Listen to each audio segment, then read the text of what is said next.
பல பேச்சாளர்களை உருவாக்கியதால் உனக்கு கிடைத்த பெயர் சுயநலவாதி. அண்ணன் என்ற அதீத அன்பில் நீ காட்டும் பாசத்திற்கு உனக்கு கிடைத்த பெயர் பேசத் தெரியாதவன். முகம் தெரியாத பல பேர்க்கு முகத்தையும் முகவரியையும் கொடுத்த உனக்கு கிடைத்த பெயர் தலைக்கணமுடையவன்.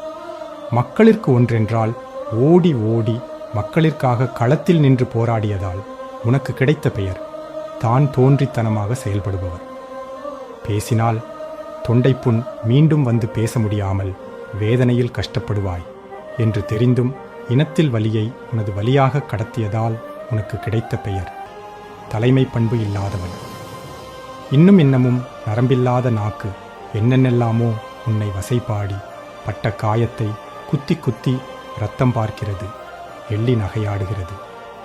தினம் தினம் உன்னை உரசி தரம் பார்க்கும் இந்த காலக்கொடுமை என்று தீருமோ?